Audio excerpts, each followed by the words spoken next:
ये दुख से युद्ध करते करते कुछ लोग मर जाते हैं। कई लोग ऐसे हैं जो दुखों की चपेट में आके आत्महत्या कर लेते हैं। हाँ या ना? जरा दुख आया, जरा व्यापार में नुकसान हुआ, जरा घाटा हुआ, कई लोग आत्महत्या कर लेते हैं। बोलो हाँ। नहीं, कुछ लोग फांसी लगा लेते हैं ट्रेन के नीचे, तो कोई पानी में कूद जाना, आग, सब कुछ आप जानते हैं। कितने लोग डिप्रेशन में आके मर जाते हैं, नहीं आते? आपने रोज आए दिन ये खबर हम लोग सुनते हैं। ये लड़का लड़की परीक्षा में कम नंबर आते हैं तो कुछ बच्चे फांसी लगा लेते हैं। ये आप तो हर साल परिणाम आते समय आप सुन लेते हैं कहीं ना कहीं ये घटनाएं। क्यों भाई? दुख किसके जीवन में नहीं था या नहीं है? आप में से कितनों के जीवन में दुख है, जरा बताओ। सबके जीवन में दुख है और हम सब दुख से लड़ाई कर रहे हैं। अब बात इतनी है कि या तो हम जीत जाएं या तो हम हार जाएं। जिसके पास कृष्ण जैसा मार्गदर्शक होगा वो कभी हार नहीं सकता। यदि जीवन की लड़ाई में आपको जीतना है तो कृष्ण का मार्गदर्शन गीता वो ले लो। कथा सुनो। आज का यूथ कमजोर है। आज का नौजवान लड़का लड़कियां बोलो कमजोर है। बाहर से दिख तो रहे हैं, भीतर से बहुत कमजोर हैं। इतने कमजोर हैं कि जरा नंबर कम आने पर लड़का लड़कियां मर जाते हैं, आत्महत्या कर लेते हैं। किसी लड़की ने छोड़ दिया तो कुछ लड़के उसके प्रेम में मर जाते हैं कि हम जी तेरे से प्यार करते थे, अब तो हम लैला मजनू बनेंगे, मर गए। कमजोर हैं ये लोग। इनके जीवन में जरा दुख आया तो ये हार गए। आत्महत्या करने वाला क्यों आत्महत्या करता है? उत्तर दो जोर से मेरी मां। क्यों आत्महत्या करने वाला क्यों आत्महत्या करता है? बताओ बेटा, क्यों? क्यों? क्योंकि वो कमजोर है। क्योंकि वो जोर से। आप अपने बच्चों को मजबूत बनाओ। अपने बच्चों को ये भी पढ़ाओ कि बेटा दुख आए तो हिम्मत नहीं हारना, डट के सामना करना। आओ संकट आओ, मुसीबत आओ, हम लड़ेंगे। भागेंगे क्यों? आत्महत्या क्यों करें? लड़ेंगे क्यों जी? बात क्या कहते हो? क्या समझ में आया? सुदामा तो इतने दुखी थे बेचारे, 4-4 दिन चूल्हा नहीं जलता था, बच्चे भूख से तड़पते थे। लेकिन सुदामा ने तो हालातों से लड़ना सीखा ना। और आप लोगों पर जरा संकट आता है, आप तय हो जाते हो, डिप्रेशन में चले जाते हो, डिप्रेशन की दवाइयां खाने लग जाते हो। थोड़ा तो मजबूत बनो ना मेरी माँ, थोड़ा तो मजबूत बनाओ लड़कों को, अपने स्वामी को, अपने पति को, पत्नी को, बच्चों को, सबको। ये बात सही है या गलत है कि आज का इंसान कमजोर है? दुखों से ज्यादा देर 2-2 हाथ होए ना तो टिक नहीं पाता। क्यों? ये बात सही है। आजकल हर आदमी सुख चाहता है और दुख से लड़ना जानता नहीं है। हमने अपने जीवन में बचपन में बहुत दुख देखे हैं। मैं बचपन में गांव में जाकर भीख मांगता था। मैं गाय चराता था। मेरे दोस्त कपड़े पहनते थे, मैं उनके कपड़े देखता था। 1 साल में 1 जोड़ी कपड़ा दिलाते थे पिताजी मेरे। पैंट पहनता था, उसमें पूरा छेद हो जाता था, पीछे छिन जाता था, चड्डी दिखने लगती थी, तब भी मैं उसे पहनता रहता था। वो दिखाता था पिताजी को, देखो इतना बड़ा छेद हो गया है, अब तो दिला दो। तो जब बोलते थे तब 2 महीने बाद दिलाते थे। मेरी एक मौसी है, वो मौसी कभी आया करती थी साल में 1 आध बार। तो वो कुछ कपड़े लाती थी पुराने। मेरा मौसी का एक भाई लड़का है, मेरा भाई, तो वो जो उतार देता था, रिजेक्ट कर देता था, वो ले आती थी। मैं उन कपड़ों को देख के खूब प्रसन्न होता था, उन्हें बहुत अच्छे से पहनता था। इस हाल से, इस हालातों से गुजरे हैं, एक एक रुपए के लिए तड़पे और तरसे हैं। उन हालातों में भी प्रसन्न थे, वो दुख था। सारे लोग आश्चर्य मानेंगे, आप हंसेंगे मेरी बेबसी पर। मुझे याद है आज भी, मेरे गांव के सारे लड़के पैंट शर्ट पहनते थे और मैं एक लौता था जो चड्डी पहन के उनके बीच में बैठता था। एक बनियान और चड्डी, सब पैंट पहन, मेरे पास थे नहीं, अब थे तो फिर वो फटा था। ऐसे हालातों में हम रहे। और याद रखना साहब, मैं ये सब बातें नहीं बताता, ना कहना चाहता, गरीबों का मजाक बहुत उड़ाते हैं लोग। उस समय मेरी चड्डी पकड़ के लोग खींच देते थे, वो थी वही फाड़ देते थे। मैं चड्डी में था तो लोग चाहते थे कि ये नंगा घूमे, इसलिए वो भी फाड़ने का प्रयास था। इन हालातों से हम गुजरे हैं। हमारी मां बताती है कि बारिश में बेटा पानी पूरे घर में ऐसे चूता था, मतलब टपकता था। हमारी मां हमें लेकर के दूसरे के घर में रात को सोने, पूरा घर, पिताजी माँ जी सब दूसरे के घर कई बार जाते थे सोने के लिए। घर में पानी कहीं सूखा ही नहीं था और टाइल पत्थर थी नहीं, गोबर से लिपता था तो पानी गिरने पर मिट्टी कीचड़ होता था और वो कीचड़ तब तक होता था जब तक सूख ना जाए। तो दूसरे के घर पर सोना मजबूरी थी। उन हालातों से हम चले हैं, गुजरे हैं। गरीबी क्या होती है हमने पुस्तकों में गरीबी पढ़ी नहीं है साहब, देखी, उसमें रहे हैं, उसमें जिए हैं। लेकिन तब भी शिकायत ईश्वर से नहीं थी, तब भी रोते नहीं थे। उन मुसीबत से डट के उस समय भी हम लोग खुश थे, प्रसन्न थे। उस हाल को भी हमारी माँ ने, हमारे पिताजी ने डट करके सामना किया उन दुखों से और जिए हैं। आत्महत्या का मन नहीं बनाया कि चलो जी अब तो कुछ नहीं, हम मर जाते हैं।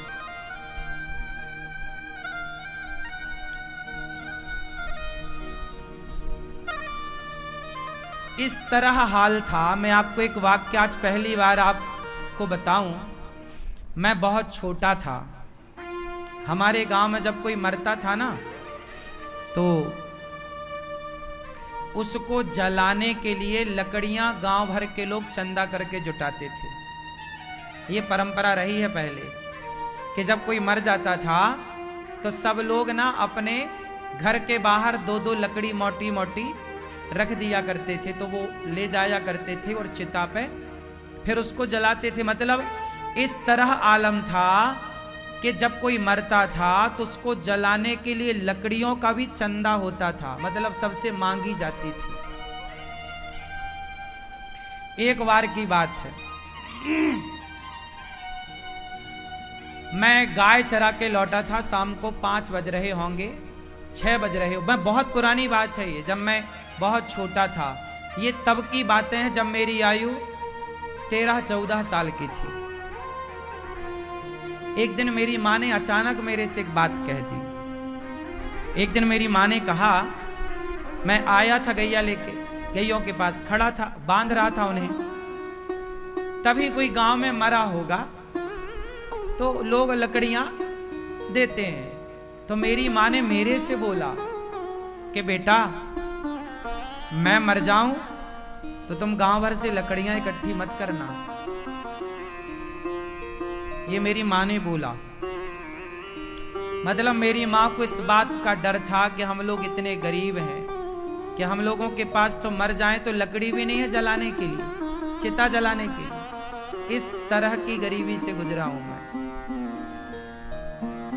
मेरी माँ ने ये बात कहा तो मैं माँ की ओर देख के मुस्कुरा दिया था, मैंने कोई जवाब नहीं दिया था। तब क्या कहता मैं तो खुद भी बच्चा था। लेकिन हर माँ बाप के एक सपने होते हैं। ये बच्चे आजकल जो लड़का लड़कियों में उलझ जाते हैं, अपना जीवन बिगाड़ लेते हैं, ये समझते नहीं है कि एक संतान के प्रति माँ बाप का कितना सपना, एक अरमान होता है, कितने सपने होते हैं माँ बाप के, और माँ बाप के उन सपनों को पूरा करने के लिए हमारा जीवन होता है, माँ बाप की सेवा करने के लिए होता है। तो मैं आपको ये बातें सिर्फ इसलिए बता रहा था कि आप लोग शायद इस दुख से ना गुजरे हों। मैं गुजरा हूं इन दुखों से, लेकिन हम लोगों ने उन दुखों को लड़ करके उन दुखों से विजय पाई है। आज आपको ये सब दिखता है, व्यक्ति की कामयाबी खूब दिखती है लोगों को, लेकिन व्यक्ति के पीछे का संघर्ष कभी नहीं नजर आता, ना कभी कोई देख सकता, ना कोई देखना चाहता। उस दौर को जब हम याद करते हैं, एक तो याद नहीं करते, वो तो प्रसंगवश आपसे हमने आज पहली बार ये बात कह दी। हमारे यहां साधु संत जब गांव में आते थे ना, तो मेरी आदत थी मैं संतों को पकड़ के घर ले आया करता था। एक दिन मैं 8 संतों को घर ले आया। माँ ने कहा कि बेटा, उस समय 11 से 12 बज रहे थे, 11-12 का बीच, और उस समय हम लोग घर में सब खा चुके थे। गांव में सुबह का भोजन 10 बजे हो जाता है, तो हम लोग सब खा चुके थे, और जब खा लिए तो संत आए 8-10 मैं ले आया पकड़ के गांव से। गांव में संत आए, बोले भैया भोजन मिलेगा कहीं? मैंने कहा हमारे घर चलो। मैं ले आया। माँ ने कहा कि बेटा संत आ गए, तुम पूछ तो लेते, भोजन नहीं है, सब खत्म हो गया, 2-4 रोटी बची रही होंगी, अब खाने के बाद कितना बचता है, जरा सा, एक आदमी हो तो आदमी हो भी जाए, पर 8 साधु थे। तो मैं तुरंत मांगने चला गया। सोचिए, ये था कि द्वार पे कोई आ जाए ना तो तुरंत मांगने जाना पड़ता था। तो मैं पास के पड़ोस में मौसी के घर, मौसी मतलब गांव में जितनी होती है ना, वो बुआ होती हैं या मौसी होती हैं या चाची होती, गांव में यही परंपरा है। मेरे गांव में सभी को मैं मौसी कहता था या चाची कहता था या बुआ कहता था, क्योंकि गांव का यही रिवाज था। तो मैं मौसी के घर, सामने घर था घर के, तो मैं मौसी के घर आटा मांगने गया। मौसी जरा आटा दे दो। गांव में यही होता है, आपके घर में नहीं है तो आप आटा मांग लाते, जब आपके घर होता है तो आप वापस कर देते हैं। तो हम आटा मांग के ले आए। तब हमारी माँ ने थोड़ी पूड़ी बनाई, थोड़ी साग बनाई और थोड़ा खीर, दूध घर में था, गाय थी तो चावल की खीर, तो खीर पूड़ी संतों को परोसी। और जब संत भोजन कर रहे थे ना, तो मेरे मन में एक सपना चल रहा था कि मैं बड़ा होऊंगा तो कभी ऐसी सेवा करूंगा कि कोई भी संत आए अन्न क्षेत्र लगाऊंगा, ताकि कोई भी आओ सबको पेट भर भोजन मिले। ये तब की बात जब मैं 14 साल का था, जब मैं दूसरों के घर से आटा मांग कर सेवा करता था, तब की ये उम्मीदें थी मन में, भाव थे कि कोई संत आएगा तो भोजन कराऊंगा। ऐसा मेरे मन में एक सपना था। मेरे को भोजन कराने का बड़ा शौक था बचपन से। लड़कों को आजकल ना गाड़ी चलाने का शौक है, किसी को मोबाइल का शौक है, किसी को घर बंगला बनाने का शौक है। मुझे सेवा का शौक था बचपन से कि अन्न, कोई आए सबको भोजन। मैं जब किसी को भोजन करते हुए देखता हूं ना, बड़ी शांति मिलती है कि चलो ये आप खा रहे हैं, देखते रहो बस। लोगों को खाते हुए देखना अच्छा लगता है। इसलिए गौरी गोपाल में मेरे उस बचपन के सपने को मेरे भगवान ने पूरा किया। देखिए मेरी क्या औकात है कि मैं पूरा करूं। आज गौरी गोपाल आश्रम में हजारों संत रोज भोजन करते हैं, और कोई भी आता सबको पेट भर भोजन मिलता है। बताओ, मैं सपने देख ही तो सकता था, मेरी काबिलियत तो नहीं है कि मैं पूरा कर लूं। हम तो ठहरे भिखारी। क्या औकात थी हमारी, क्या औकात है हमारी, क्या हैसियत है। लेकिन कहते हैं ना, विश्वास रखिए भगवान पर। देर लगती है ईश्वर के घर, अंधेर नहीं है साहब। ईश्वर के घर देर है, अंधेर नहीं है। वो सबके दिन देख रहे हैं, वो सबके दिन देख रहे हैं। आज बुरा है तो कल अच्छा भी होगा, और आज अच्छा है तो घमंड ना करिए, सबकी भलाई करिए तो और अच्छा होगा। पर यदि आपने रुतबा दिखाया जरा धन दौलत का, तो पलटते देर नहीं लगती साहब। मैंने कितने करोड़पतियों को रोडपति बनते देखा है इन्हीं आंखों से। मेरी आयु 33 साल है साहब, मेरी माँ, लेकिन इस कम उम्र में भी मैंने जितना संसार देखा है, शायद आज का यूथ, आज का बच्चा इतना नहीं देख पाएगा। जो जितना संघर्ष करता है ना, वो उतना मजबूत होता है। संसार का कोई भी दुख मुझे पराजित नहीं कर सकता, क्योंकि मैंने इतना दुख देख चुका हूं कि अब उसके सामने कोई दुख है ही नहीं है। इसलिए दुखों से अगर चोट खाई ना होती तो कन्हैया तेरी याद हमें आई ना होती। आज प्रभु याद हैं तो शायद इसलिए कि दुखों से गुजरे हैं। इसलिए भगवान करें आप कभी दुखी ना हो, आपकी कभी स्थिति प्रतिकूल ना हो। भगवान आप सबको धन धान्य से भरें। लेकिन एक बात कहूं, कभी धन का घमंड ना करना साहब। 4 पैसे हैं तो ईश्वर ने कृपा करके आपको दिए, समाज की सेवा के लिए, दीन दुखियों की सेवा के लिए, घमंड के लिए नहीं दिए। घमंड तो रावण का नहीं चला जिसकी लंका सोने की थी, तुम्हारे घर तो माटी के है ना। मेरा मन कर रहा मैं थोड़ा रो लूं, पर अभी समय नहीं है रोने का, फिर कभी रोएंगे, है ना।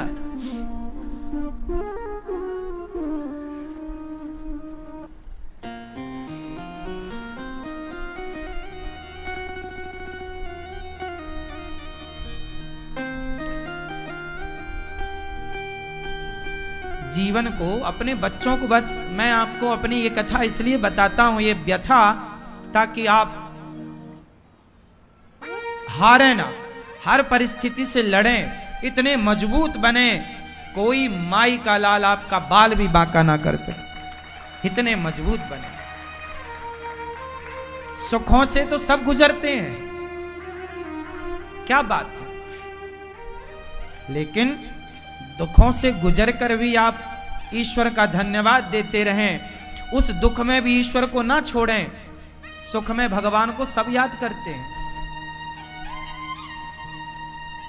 लेकिन आप दुख से गुजरकर भी आप ईश्वर को याद किए रहें, भगवान की शरण में रहें, भगवान के प्रति समर्पित रहें। ये बड़ी बात है। कभी घमंड ना करना भैया, बहुत जिम्मेदारी से मैं ये बात कह रहा हूं आपको। जो कुछ है वो ईश्वर का दिया प्रसाद है, मेरे बाप की बफौती कुछ भी नहीं है। जो कुछ हमारे पास है वो ईश्वर का दिया प्रसाद है। इसलिए उस प्रसाद को समाज की सेवा में लगाओ। भला करने से आपका भला होगा। पैसा कमाना, मैं बहुत पैसा कमा लूं, क्या करूंगा पैसे? मैं खुद सोचता हूं मैं करूंगा क्या पैसे का। मैं पैसा उतना ही आप लोगों से मांगता हूं जितने की जरूरत है। गौरी गोपाल आश्रम में वृद्ध माताएं रहती हैं, 285 माएं हैं। इन माओं की सेवा मैं क्यों करता हूं? मैं पांव क्यों दबाता हूं माओं के? आज तक किसी आपको आपने सुना कि कोई वृद्धाश्रम खोल के उन माओं के पांव दबा रहा हो? गौरी गोपाल आश्रम में यह दास सबके पांव दबाता है माओं के। क्यों? मुझे पता है कि जब अपने ठुकराते हैं ना तो पीड़ा क्या होती है। इन माओं की पीड़ा मैं जानता हूं, क्योंकि मैं उस पीड़ा से गुजरा हूं। खग जाने खग ही की भाषा, जिसके पैरों में बिमाई फटी ही नहीं वो पीर पराई क्या जाने, और जिसने बेटी को जन्म दिया ही नहीं वो बेटी की विदाई क्या जाने। है ना। मैं जानता हूं कि जब आप घर से बेघर होते हैं तो आपका दर्द क्या होता है। मेरे साथ ये भी घट चुका है। मैं जब छोटा था तो मेरे पिताजी मंदिर में पूजा करते थे, तो जिनका मंदिर था हम लोग उनके मंदिर में रहते थे। उन लोगों ने हम लोगों को सावन के महीने में निकाल दिया। चलो, उस समय हम लोगों के पास रहने का घर नहीं था। पिताजी ने बोला कि बारिश तो निकल जाने दो, फिर चले जाएंगे। नहीं नहीं, अभी नहीं निकले तो सामान सड़क में फेंक दिया। कैमरा नहीं था उस टाइम पर, लेकिन आंखों ने वो सब कैप्चर कर रखा है, सब कुछ। कुछ कुछ याद है कि कैसे वो सामान फेंक रहे थे, कैसे सामान बाहर पड़ा था। हम लोग निकल गए, बेघर हो गए। कुछ दिन किसी के घर रहे, किसी और मंदिर में सेवा की। फिर 20,000 रुपए का घर बनाया था पिताजी ने। इंदिरा आवास योजना का पैसा निकलता था ना, सरकार देती थी घर बनाने का, जिसमें 20,000 मिलता था तो 5,000 घूस देनी पड़ती थी, 15,000 हाथ आता था। उसमें फिर पिताजी ने एक घर बनाया छोटा। अब 15,000 का घर कैसा, वो उस घर में हम लोग ईंट ही ईंट, प्लास्टर नहीं था उसमें, माटी की चिनाई थी, सीमेंट की चिनाई नहीं, माटी की, और कोई प्लास्टर नहीं था, छपाई नहीं थी। उसमें रहे वर्षों तक। फिर तो बेघर क्या होता है, आजकल बेटा अपनी मां को घर से निकाल देता है, ना निकालता तो वृद्धाश्रम में माताएं क्यों होती। वो बेघर माओ का दर्द शायद आप में से कोई जाने ना जाने। मैं बेघर हो चुका था बचपन में एक बार, तो मैं जानता हूं कि बेघर होने की पीड़ा क्या है। इसलिए मैं उन बेघर माओ के लिए आपसे कहता हूं कि एक घर बन रहा है वृद्ध माओ के लिए। ये गौरी गोपाल आश्रम का निर्माण हो रहा है। ये घर किसके लिए, वृद्ध माओ के लिए बन रहा है। तो उन बेघर माओ के लिए आप एक छोटा सा घर बनाने का सहयोग करिए। इसलिए बोलता हूं कि थोड़ा थोड़ा दान करिए, सहयोग करिए, क्योंकि आप सबके दान से गौरी गोपाल आश्रम में 285 माओ की सेवा होती है। उनका रहना खाना सब कुछ। 150 बच्चे पढ़ते हैं गौरी गोपाल गुरुकुल में, गरीब परिवार के बच्चे हैं। वो उनका रहना खाना पढ़ना लिखना सब फ्री, वो पढ़ते हैं। गौरी गोपाल जी की रसोई अखंड चलती। आप में से कितने लोगों ने प्रसादी पाई गौरी गोपाल जी की रसोई में? सबने पाई। प्रसाद अच्छा था? अच्छा था। यही सेवा है। मेरे काम करने से, मेरे भीख मांगने से इतनी सारी सेवाएं होती हैं। इसलिए मुझे लगता है कि मैं आपके द्वारा मांग कर, देखो मेरी कोई फैक्ट्री नहीं है, ना कोई बिजनेस ना व्यापार। बिजनेस व्यापार करने का कोई मन नहीं है कि अब पैसे का करेंगे क्या। मैं पैसे जोड़ के क्या करूंगा बताओ। मेरा अपना, मैं तो अपने लिए घर भी नहीं बनाया आज तक। 9x12 का कमरा है, चल के चेक कर लेना, आप सब देख सकते हैं, जिसमें मैं रहता हूं। जिस कमरे में माताएं रहती हैं ना, जैसी कमरे में व्यवस्था, जिस कमरे में माताएं, उनसे भी एक छोटा सा कमरा है जहां हम रहते हैं। ठाकुर जी और हम दोनों ही रहते हैं, हमारे कन्हैया और हम। आप चेक कर लेना। मैं किसको, मैं असत्य नहीं कहता। जितना करता हूं, जो कहता हूं वही कहता हूं। मैं झूठ बोलने से बचता हूं। झूठ बोल के पाऊंगा क्या, फायदा क्या होगा।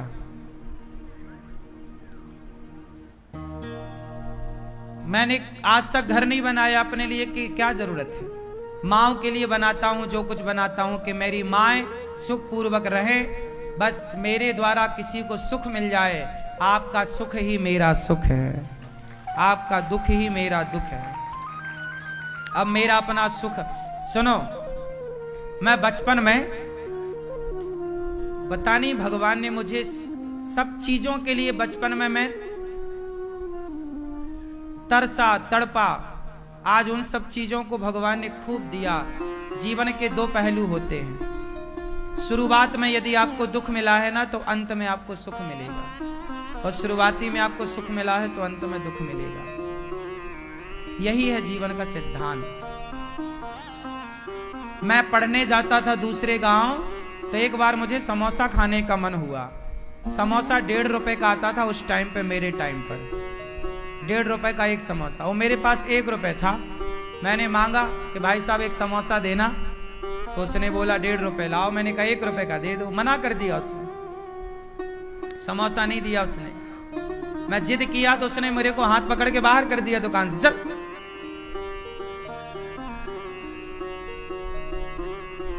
ऐसे एक एक चीज के लिए तरसना पड़ता था, लेकिन तब भी खुश, आज भी खुश। इसलिए मैं कभी घमंड नहीं करता, क्योंकि मुझे अपने वो दिन याद हैं। मुझे अपने वो सारे दिन, घमंड किस बात का करूं, घमंड नहीं करता। जो है वो प्रभु ने सेवा के लिए दिया है। इसलिए मेरा प्रत्येक क्षण, समय और आपका दिया एक एक रुपया सेवा में ही खर्च होता है। एक ही संकल्प, एक ही नारा, सेवा ही है धर्म हमारा। इसलिए कहता हूं ये अनिरुद्धाचार्य आप सबकी माओ की सेवा के लिए कुछ मांगे ना, कि माओ को आश्रम बना रहे हैं, माओ के लिए कमरे बनाना है, पलंग खरीदना, गद्दे खरीदना, 250 से अधिक माएँ हैं, तो भैया लगता है ना, पैसा तो लगेगा। आपसे मांगता हूं, मना मत किया करो। कोई मैं अपने लिए नहीं मांगता। आपका धन जब सेवा में लगेगा तो आपको वह धन कई गुना बढ़कर ही वापस मिलेगा। मैं गांव में जब भीख मांगता था ना, तो जिनके घर में भीख मांगता था आज वो लोग बड़े खुश हैं। आज वो सबसे कहते हैं खुशी से, मुझे गांव में लोग, मेरा नाम गांव का अन्नू है। क्या नाम है मेरा गांव का? ANNU, अन्नू। तो गांव के लोग आज भी हमारे खुशी से बताते हैं कि अन्नू पंडित जी हमारे यहां भिक्षा मांगने आते थे। तो आज भी मैं जिन जिन के यहां भिक्षा मांगने गया, सच बताऊं आज वो सब संपन्न है। भगवान की खूब कृपा है। जब आप देते हैं तो भगवान आपको भी भर भर के देते हैं। और मैं अपने गांव के लोगों का बहुत ऋणी हूं, सदा ऋणी रहूंगा कि उन लोगों ने मेरी झोली में भिक्षा दी, क्योंकि वो ना देते तो हम भूखे ही रहते। इसलिए मैं एहसान नहीं भूलता। मैं हर उस व्यक्ति का एहसान मानता हूं जो मुझे एक मुट्ठी चावल भी कभी दिया था भीख में। नमक के 4 ढेले भी किसी ने दिए होंगे तो मैं उसका धन्यवाद ही करता हूं। इसलिए आप लोग सेवाओं के लिए मना मत किया करो, आगे बढ़ चढ़ करके सेवा में भाग लिया करो।